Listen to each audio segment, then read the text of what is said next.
할렐루야. 우리 귀하고 복된 주일입니다. 우리 예배의 자리에 나오신 우리 사랑하는 성도님들과 또 각 가정에서 영상으로 예배하시는 성도님들을 예수님의 이름으로 환영하고 축복합니다. 우리 곁에 계신 분들과 우리 환한 미소로 우리 반갑게 두 손 흔들면서 우리 인사하겠습니다. 잘 오셨습니다. 반갑습니다. 잘 오셨습니다. 반갑습니다. 오늘은 이제 9월 마지막 주일이자 또 천지 만물을 창조하신 우리 하나님의 영광을 기념하는 또 창조절 네 번째 주일이기도 합니다. 또한 추석 명절을 맞이하는 또 주일이기도 하죠. 추석 연휴 기간에 오가는 길들 안전하시고, 특별히 믿지 않는 우리 가족들, 친지들이 있다면 복음을 전하는 기회로도 꼭 삼으시기를 바랍니다. 우리 그 마음으로 곁에 계신 분들과 이렇게 인사하겠습니다. 추석 명절 잘 보내십시오. 추석 명절 잘 보내십시오. 늘 기쁨으로 보내는 추석 명절 되길 원합니다. 일할 것이 산더미인데 목사님 알지도 못하시고 또 이런 마음이 있을 줄 믿지만, 우리 가족들과 함께하는 그 시간이 우리에게 스트레스 되거나 이런 게 아니라 기쁨으로 연합해서 합력하여 선을 이뤄갈 수 있는 우리 가정들이 되기를 소망합니다. 우리가 9월은 우리 교회 연결된 선교지와 선교사 및 사역을 위해서 함께 기도했습니다. 오후 가시면서 현교 선앙판을 꼭 보시고 또 주보 3면을 보셔서 하루에 한 번씩 1분 이상씩 내가 기도로 우리 선교사님을 위해서 꼭 기도하고, 적은 물짐이라도 후원함을 통해서 하나님의 나라가 더욱더 확장되고 이루어질 수 있도록, 그렇게 쓰임받을 수 있도록 같이 기도해 주시면 은혜가 되겠습니다. 이제 10월은 우리 수험생들과 자녀의 진로를 위해서 함께 기도합니다. 이제 수시 접수는 다 이루어지지 않았습니까? 또 시험을 앞두고 있는 우리 자녀들이 이 시기 얼마나 긴장되고 떨리겠습니까? 결과를 앞두는 것만큼 참 마음을 요동하게 하는 것도 없는 것 같아요. 우리 같이 우리 수험생들을 위해서 또 우리 자녀의 진로를 위해서 함께 마음 모아 기도해 주시고, 주의 말씀과 기도로 승리하는 우리 자녀가 되기를 간절히 축복합니다. 우리 그 마음으로 곁에 계신 분들과 다시 한번 인사하겠습니다. 하나님께서 지키시고 도우십니다. 하나님께서 지키시고 도우십니다. 아멘. 아멘이시죠?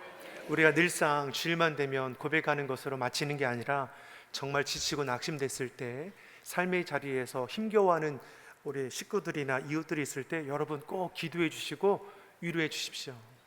필요한 사람에게는 이것이 능력이 되고 힘이 되는 것이죠. 하나님께서 지키시고 도우심을 믿습니다. 우리의 심령을 위로해 주시고, 우리 가정을 안전하게 보호하여 주시고, 우리 산업도 일터도 우리 자녀들이 나아갈 그 걸음걸음도 이 나라 이민족도 우리 하나님께서 붙들어 주셔서 견고히 세워주심을 믿습니다. 요즘 우리가 사는 이 땅을 바라볼 때 어떻습니까? 국내외적으로 예기치 않은 어려움의 문제들이 막 일어나고 있지 않습니까? 예측할 수 있는 범주 아래 있다면 대처하고 대비할 수 있을 터인데, 예측할 수 없는 일들이 막 여기저기서 일어납니다. 전쟁도, 지진도, 오염수 방류도, 계속된 재난들이 곳곳에서 일어나고 있습니다. 정말이지 세상이 급변하고 있다는 것을 이제 느끼는 거죠. 전 세계가 기근과 전쟁과 범죄와 재난으로 얼룩져 있습니다. 이제는 지구촌 전체의 기반이 흔들리고 있고, 우리는 그러한 시대를 살아가고 있습니다. 그러나 이런 혼돈과 불안과 무질서가 오늘날에만 있는 것이냐? 그렇지는 않죠. 예수님 당시에도 그러했고 그 후에도 모든 시대마다 이런 종말론적 현상들은 일어났다라는 것입니다. 다시 말해 우리로 깨어서 우리가 붙들고 바라야 할 것이 무엇인지를 다시금 깨닫게 하는 것이죠. 이 땅에 영원한 것이 있습니까? 영원한 것은 없습니다. 이 땅에 완전한 것이 있습니까? 완전한 것이 없습니다. 우리가 온전히 붙들어야 할 것이 무엇인지를 이 현상을 통해서 우리가 깨달아 알아가는 지혜를 얻기를 간절히 소망합니다. 예수님께서도 앞서서 세상 끝의 징조에 대해서 말씀해 주는 것이죠. 그때와 시는 알지 못합니다. 오직 하나님만은 아시는 것이죠. 다만 징조를 통해서 우리로 그때가 임박했음은 알게 하시는 것이죠. 민족이 민족을, 나라가 나라를 대적하여 일어난다고 했고, 처처의 기근과 지진이, 전쟁이 일어난다는 것이죠. 그리고 이 모든 것이 재난의 시작이라고 하셨습니다. 이 말씀을 빗대어 이 시대를 바라보니 어떠합니까? 재난의 시작인 시대구나 라는 것을 우리가 알 수 있는 것입니다. 거짓 선지자들이 많이 일어납니다. 미혹하는 자들이 많아지는 이 시대입니다. 불법이 판을 치지 않습니까? 서로에 대한 사랑과 섬김의 마음이 갈수록 식어져 가고 있습니다. 주님이 다시 오실 이 날이 임박함이 가까웠고, 모든 종말론적 표징들은 전 세계적으로, 국가적으로, 개인적으로도 이미 이루어져 가고 있는 모습을 우리가 발견하게 되는 것입니다. 우리는 그날을 알지 못합니다. 여기에 그리스도인들의 삶의 현 주소가 있는 것입니다. 주님 오신다고 해서, 그날이 임박했다고 해서 모든 것이 끝장나는 것처럼 두려워할 것이 아니라는 것이죠. 우리의 싸움은 혈과 육의 싸움이 아니라 영적인 싸움이라고 했습니다. 다시 말해 우리가 무엇에 이끌려가느냐는 너무나 중요한 것이죠. 육체의 소욕에 이끌려서 내 욕심과 고집대로 내 생각과 판단에 따라 행동하는 것이 아니라 주의 다스림을 받는, 성령의 인도하심을 받는 저와 여러분이 되기를 예수님의 이름으로 축원합니다.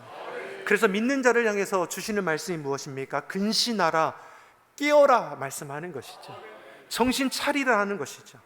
너희 대적 마귀가 우는 사자를 사자같이 두루다니며 삼킬 자를 찾는다라고 했습니다.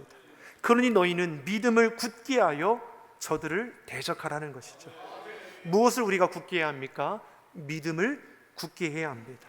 따라하겠습니다. 믿음을 굳게 합시다. 예수님께서도 십자가에 달리시기 전날 밤에 제자들과 함께 겟셋마네 동산에 올라가셨습니다. 제자들과 함께 겟셋마네 올라가신 이유가 무엇입니까? 기도하기 위해서이죠. 예수님께서 제자들을 향해서 무엇을 말씀합니까? 시험에 들지 않도록 깨어서 기도해라. 그런데 제자들이 어떠합니까? 졸음에 견디지 못하는 것이죠. 정신 바짝 차리고 깨어 기도해도 모자랄 판인데 그러지 못하는 것입니다. 그러니 예수님께서 붙잡히시는 그날에 제자들이 뿔뿔이 다 흩어지지 않습니까? 수제자라 일컬어지는 베드로는 예수님을 3번이나 부인하고 도망치는 것이죠. 영적인 싸움 내 힘으로 감당할 수 있는 것입니까? 결코 그러하지 못합니다. 내 힘으로 내 의지로 되지 않습니다. 그러니 근신하여 깨어 기도할 것을 오늘 우리에게 말씀하는 것입니다. 믿음에 굳게 서는 저와 여러분이 되기를 예수님의 이름으로 소망합니다. 흔들리지 않는 반석과 같은 그 단단한 믿음으로 우리가 사단 마귀를 대적하면 사단 마귀가 우리를 피하여 도망한다라고 했습니다. 야고보서 4장 7절이 우리에게 이것을 말씀해 주고 있습니다. 야고보서 4장 7절의 말씀을 같이 읽어보겠습니다. 같이 읽겠습니다. 그런즉 너희는 하나님께 순종할지어다 마귀를 대적하라 그리하면 너희를 대하리라. 아멘. 여러분, 우리가 무엇을 대적합니까? 사단 마귀를 대적하는 것이죠. 여러분, 형제 자매끼리 다투고 싸우지 마십시오. 우리의 싸움은 혈과 육에 있지 않다고 했습니다. 영적인 씨름을 하는 자이죠. 사단 마귀가 우리가 대적할 자들인 것입니다. 인간적인 힘과 지혜로 대적할 수 없습니다. 믿음에 굳게 서서 대적할 수 있음을 우리에게 말씀하시죠. 그래야 마지막 때의 극심한 환난 속에서도 우리가 믿음을 지켜낼 수 있는 것이고 마지막 때에 하나님의 자녀답게 살아갈 수 있는 것입니다. 예수님께서 마지막 때에 믿는 자를 보겠느냐 말씀했습니다. 그만큼 믿음 지키기가 힘든 시대를 우리가 살아가는 것이죠. 우리 본문 21절에서도 무엇을 말씀합니까? 이와 같은 환난이 이전에도 없었고 이후에도 없을 거라는 것이죠. 극심한 환난이 임하는 때가 지금 오고 있다라는 것입니다. 이 말세에 여러 가지 많은 징조들이 일어나고 있지 않습니까? 앞으로 일어나게 될 것입니다. 우리는 어떤 일을 있어도 두려워하지 말아야죠. 환난이 내게 다가올지라도 우리가 두려워하지 않을 이유는 무엇이 있습니까? 우리가 모르면 불안하죠. 하지만 주님께서는 우리에게 말씀으로 지금 예고해 주지 않으셨습니까? 믿음에 굳게 서면 우리가 분별하며 능히 이겨낼 수 있다라는 것이죠. 16절에서 20절의 말씀에서도 우리에게 주시는 말씀이 무엇입니까? 여러 환난이 임하게 될 터인데 우리가 할 것은 무엇입니까? 기도하는 것이라는 것이죠.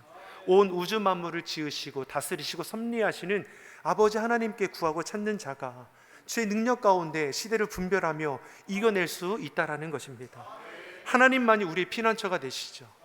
피할 도움이 되심을 우리가 결코 잊지 않기를 간절히 소망합니다. 분단된 우리나라를 보면서 타국에 있는 사람들은 불안해한다라고 합니다.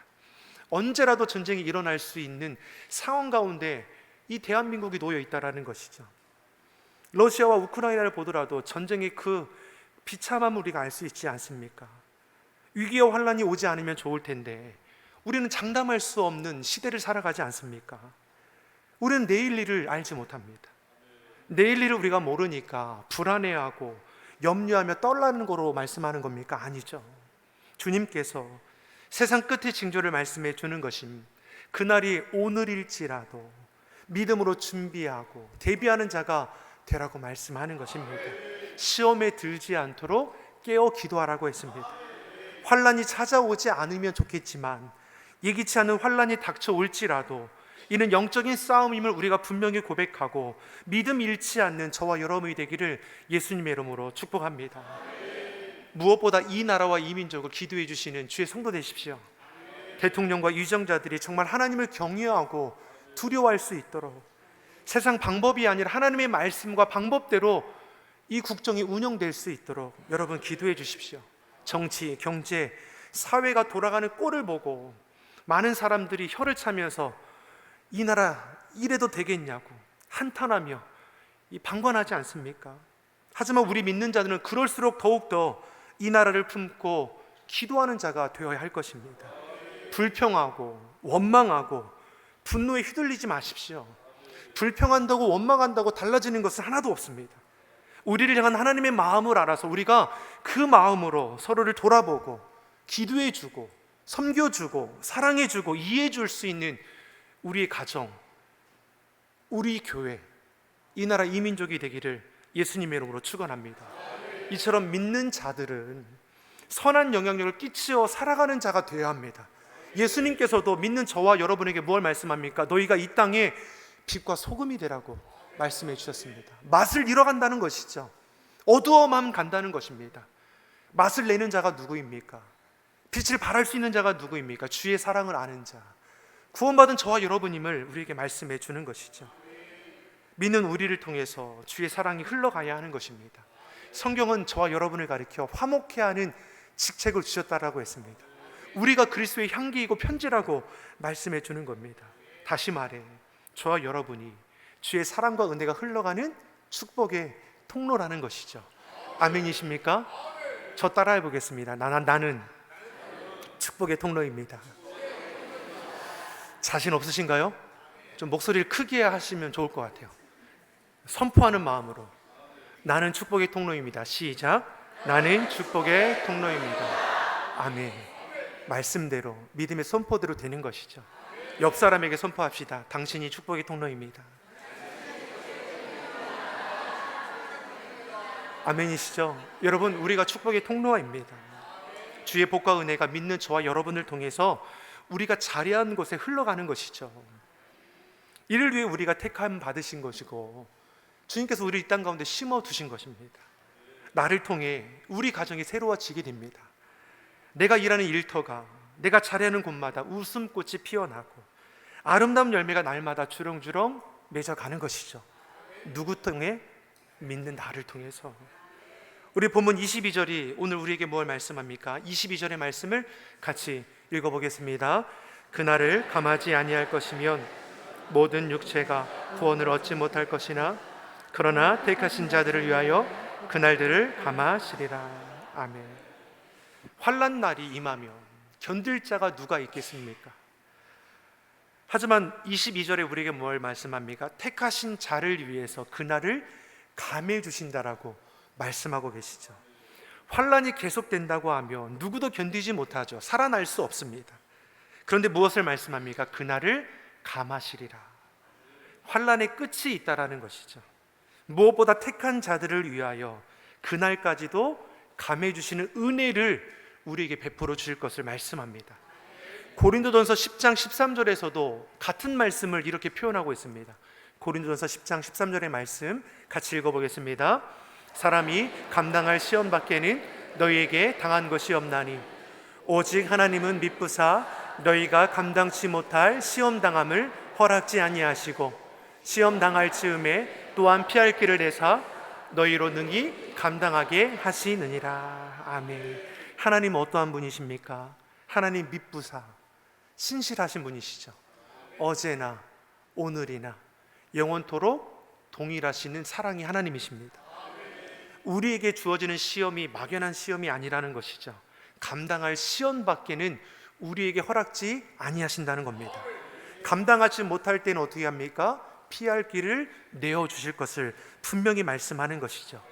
사랑하는 성도 여러분, 하나님은 한 성도 한 성도 고난과 환난에 빠져 낙심하도록 버려두는 것이 아니라 그날을 감해 주시더라도 우리가 견디어낼 수 있도록, 승리할 수 있도록 우리를 붙들어 주십니다. 그러니 깨어 기도해야 하는 것이죠. 그러니 우리 주님을 바라보는 삶이 되어야 하는 것입니다. 기도하고 준비하면 그날에 환난을 피할 뿐만 아니라 환난이 임할지라도 그날을 감해 주신 하나님의 은혜 가운데 우리가 거하게 될 줄 믿습니다. 23절 24절의 말씀도 같이 한번 읽어보겠습니다. 그때에 사람이 너희에게 말하되 보라 그리스도가 여기 있다 혹 저기 있다 하여도 믿지 말라. 거짓 그리스도들과 거짓 선지자들이 일어나 큰 표적과 기사를 보이어 할 수만 있으면 택하신 자들도 미혹하게 하리라. 아멘. 이 말씀은 환난의 때에 미혹하는 자들이 많아진다는 것이죠. 거짓 그리스도들, 거짓 선지자들이 곳곳에서 일어나서 큰 표적과 기적을 행하니 믿는 자들도 거짓된 것에 속아 넘어진다는 겁니다. 이러한 일이 대환난의 때에 이 시대에 지금 버젓이 일어나고 있는 것이죠. 그러니 25절, 26절 우리에게 무엇을 말씀합니까? 25절, 26절 같이 보겠습니다. 보라 내가 너희에게 미리 말하였노라. 그러면 사람들이 너희에게 말하되 보라 그리스도가 광야에 있다 하여도 나가지 말고 보라 골방에 있다 하여도 믿지 말라. 아멘. 내가 너희에게 미리 말하였노라. 미혹의 시대를 살아가는 우리에게 이미 예수님께서 말씀해 주신 것이죠. 그리스도가 광야에 있다, 골방에 있다 하여도 나아가지 말라는 것이죠. 거짓된 것임을 너희가 분별하지 못하느냐는 것입니다. 우리가 선교사를 파송하여서 열방에 복음 전하는 것처럼 사단 마귀들도 거짓 그리스도, 거짓 선지자를 통해 하나님의 백성들을 무너지게 하고 있다는 것입니다. 누구든지 자기를 그리스도라 말하는 자들, 여러분 물리치시기 바랍니다. 성경은 영을 다 믿지 말고 그 영이 하나님께 속했나 시험하라고 했습니다. 요한일서 4장 1절이 이렇게 우리에게 말씀해 주죠. 요한일서 4장 1절의 말씀을 같이 보겠습니다. 사랑하는 자들아 영을 다 믿지 말고 오직 영들이 하나님께 속하였나 시험하라. 많은 거짓 선지자가 세상에 나왔습니다. 아멘. 성령만 능력이 있는 것이 아니라 악한 영들도 능력이 있는 것이죠. 성령도 능력을 행합니다. 악한 영도 능력을 행합니다. 그래서 악한 영이 행하는 그 잘못된 능력을 바라보고 미혹된다고 우리에게 말씀하는 것이죠. 거짓 그리스도와 거짓 선지자들이 일어나 큰 표적과 기사를 행합니다. 택한 자들이 거기에 떠머져 가는 것이죠. 그러니 믿음에 굳게 서서 기도하되 하나님의 말씀에 비추어 분별할 것을 말씀하는 것입니다. 믿음에 굳게 서서 기도하십시오. 믿음에 굳게 서서 기도하십시오. 말씀에 비추어 분별하시기를 간절히 소망합니다. 이미 하나님은 우리에게 말씀해 주셨습니다. 그 말씀을 듣고 행하는 자가 되어야 하는 것이죠. 사도 야고보는 듣기만 하면 스스로 속이는 자라고 했습니다. 여러분 이 시대에 듣는 것은 너무나 잘하죠. 스마트폰을 통해서도 TV 채널을 통해서 얼마나 많은 말씀의 내용들을 많이 보는지 모릅니다. 여러분 듣는 것으로 지식적으로 우리 신앙이 높아져서는 안 되는 것이죠. 주의 말씀을 듣고 행하는 자라야 그 말씀이 능력이 되고 내가 주님 앞에 바르게 설 수 있는 것이죠. 마태복음 7장 21절에 저와 같은 자를 향해서 무엇이라고 말씀해 주셨습니까? 마태복음 21장 7절의 말씀을 7장 21절의 말씀을 같이 보겠습니다. 나더러 주여 주여 하는 자마다 천국에 다 들어갈 것이 아니요 다만 하늘에 계신 내 아버지의 뜻대로 행하는 자라야 들어가리라. 그날에 많은 사람들이 예수님의 이름으로 예언도 하죠. 귀신도 내어 쫓고 주의 이름으로 많은 기적도 행한다는 겁니다. 거짓 그리스도, 거짓 선지자들이 있죠.